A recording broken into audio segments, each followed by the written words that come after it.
Smoke, I would rather be in the heart of South Central during a fucking gang war than some hipster fucking cafe in San Francisco.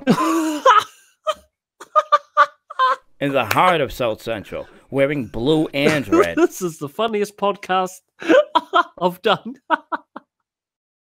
2 games. Crossover. What would they be? Oh, man.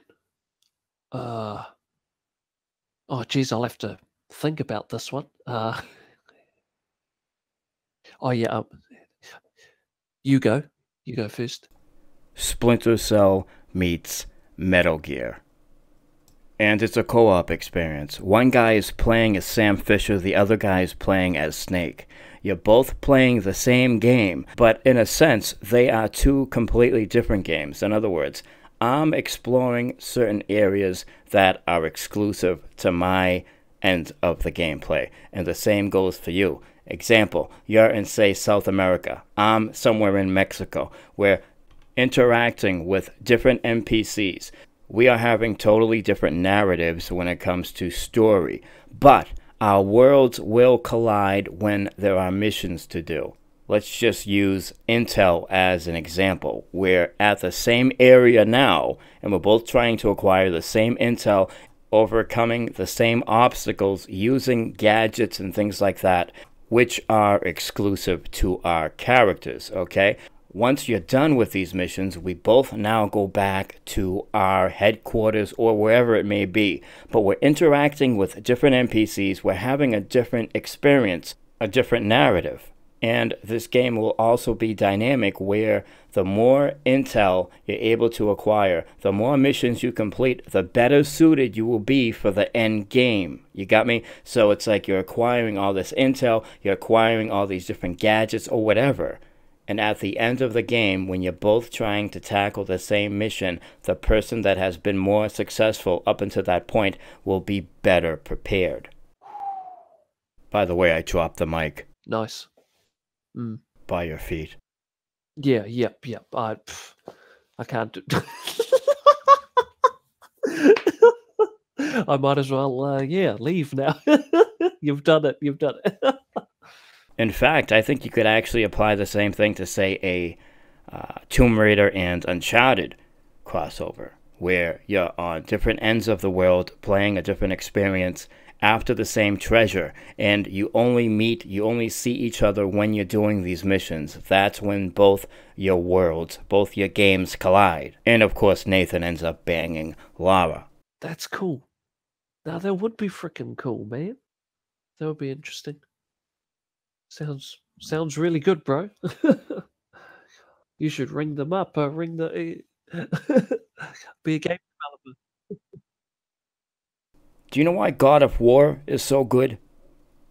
Because they didn't rush the motherfucker. Every single piece of that game, every part, from voice acting to whatever, is a well-polished piece that fits. Exactly, because they took their time.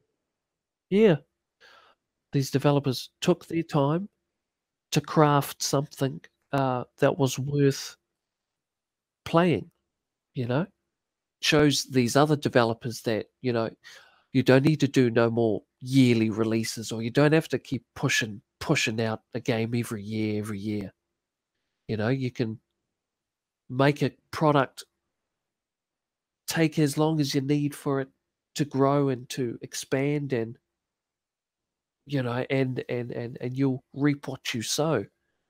That's easier to do when you don't have Activision or an Electronic Arts breathing down the back of your neck.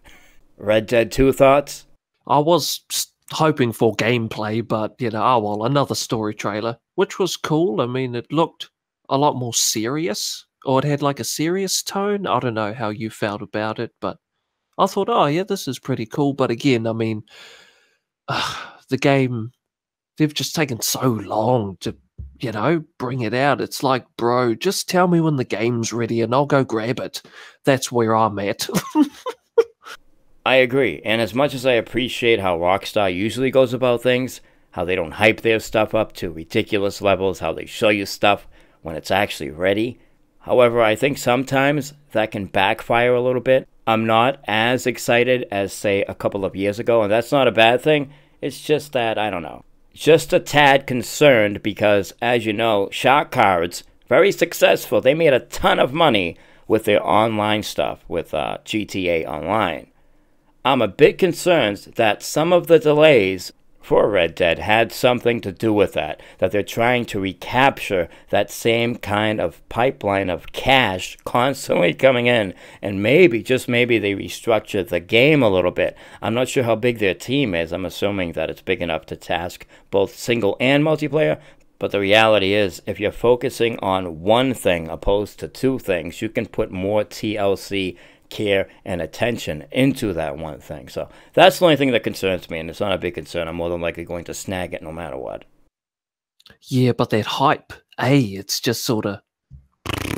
For me, I can only hold my hype for so long, and then once the game sort of gets delayed or whatever, then it sort of drags on a bit, and then I lose interest, you know. I mean, it's still Rockstar, but I'm like, bruh, it's either, is your game ready or not? And if it's not, then maybe don't tell us about it. And then when it's ready, then you can hit us with your gameplay and your trailers but Excited for more Lara Croft? Tomb Raider, well, sort of the same thing. You know, a CGI trailer, it's like, oh yeah, cool. With this one, it's not.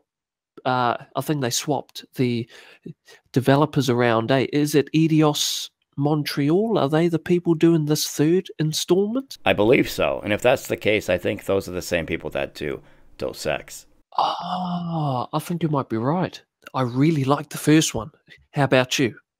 I liked it quite a bit, but I feel like I kind of already played the new one. And that's because when developers are reaching to the same well over and over again, you kind of know what to expect. You kind of feel like you've been there, done that, you know? And I think that's why they might be shaking things up a little bit when it does come to development. But what is this one supposed to be? The Origins, but only darker? I mean, I don't get it. Didn't we already do her fucking Origins? I mean, how big is her origin? If we go any further back, she's going to be in high school.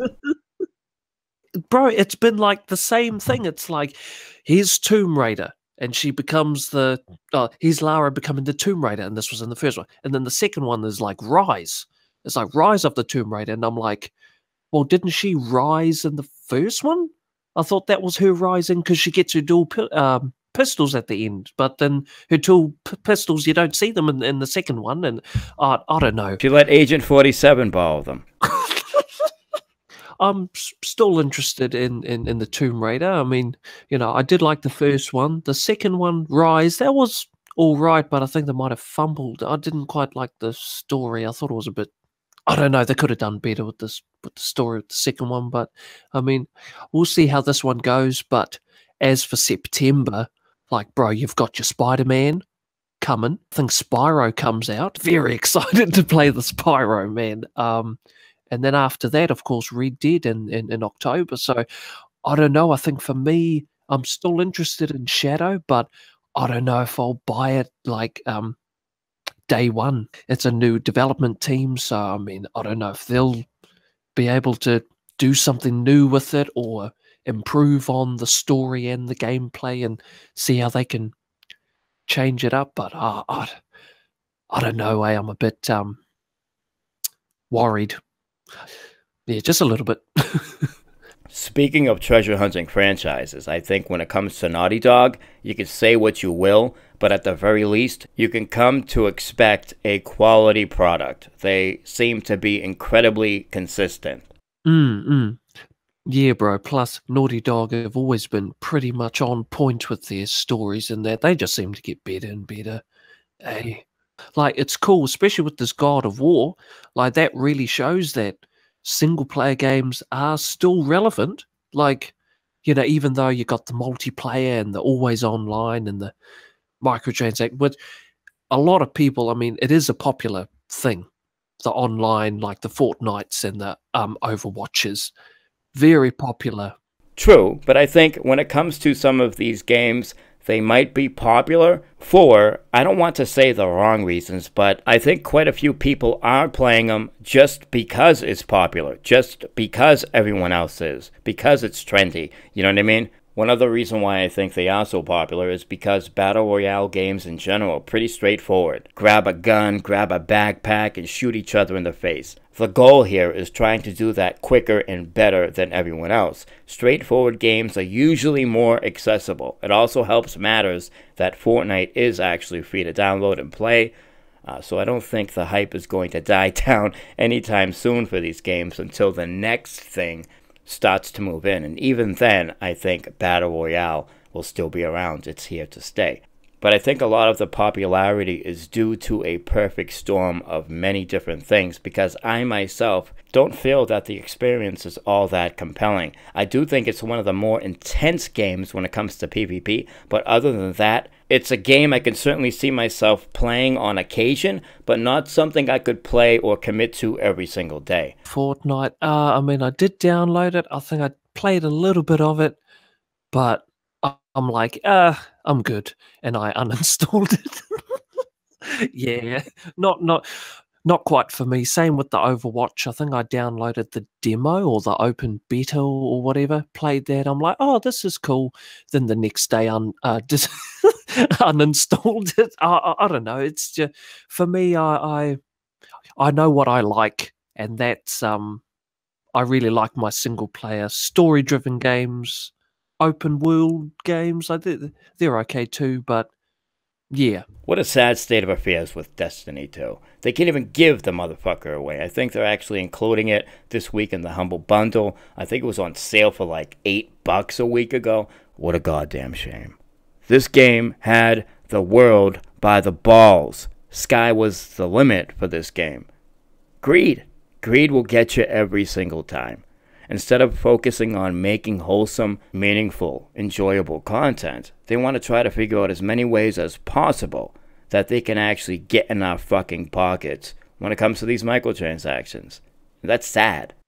I guess, I mean, I understand what they're doing with the gamers that don't have much time, and they want to give them a little bit of a boost or a helping hand. You know, they give them the money and they'll give you sort of like a bonus, a helping hand and that. But at the same time, it's like, well, what happened to cheats? You know, where you inputted the cheat codes and you got health or you or you got infinity ammo. You know, I just thought that's like... They figured out a way to sell them to us. That's what they're doing for the most part. But that's a good point. Years ago, that's what we would do if we were having a hard time passing a certain section and we didn't have the time that the game demanded. Slap in a cheat or whatever. I mean, of course, I never used them. Of course, you never used them. Of course, nobody on this planet has ever used them. But yeah, that used to be a thing. But these companies figured out a way to actually sell it to us. But of course, in a discreet manner. Business, seeing what works. And apparently these microtransactions, they must work because they keep popping out. I mean, they keep popping up in like every other game that comes out. It's like, it's one here, one there. And then you've got developers. It's like, well, what do? Do they set aside time to put in more detail in the game? Or should they set aside time to make microtransaction menus and making sure that all that's done? And that's all ready for launch, rather than, let's say, the frame rate being ready on launch. You know what I'm saying? Oh, man.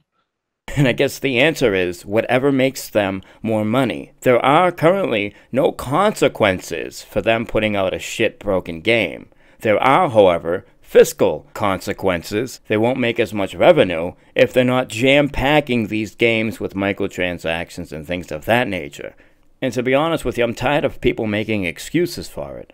And I'm tired of hearing people say it doesn't affect gameplay when a lot of this stuff actually does. The game is designed around these microtransactions. A lot of the core aspects of this game are tied to the hip of these microtransactions. A lot of the core aspects of the game are in fact affected or impacted directly from these microtransactions. I feel like they build the foundation for microtransactions first and then build the game on top of it, because it's hard to contemplate it being the other way when you think about all the numbers, the back end, okay?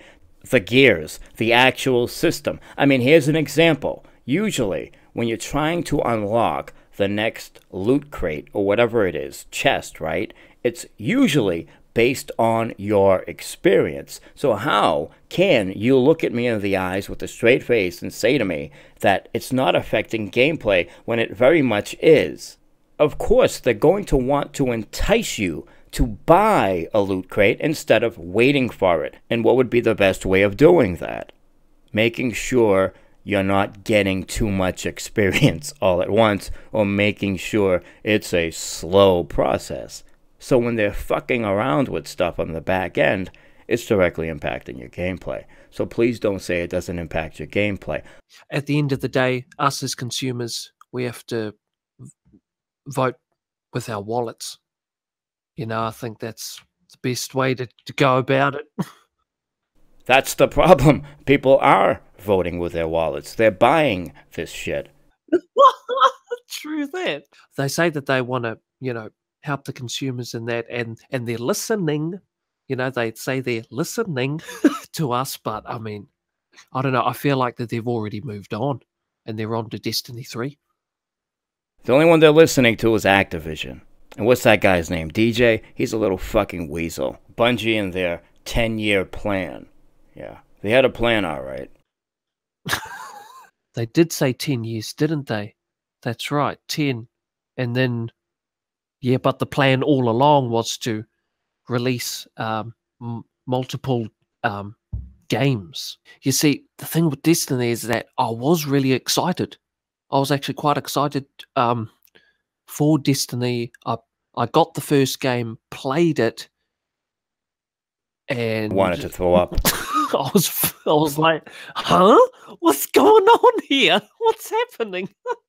Like some of the story, right? You couldn't, like, it wasn't even in the game. You had to go off of your console, right? You have to hop onto your computer, Bungie website, and have a look at the Grimoire cards or whatever they were.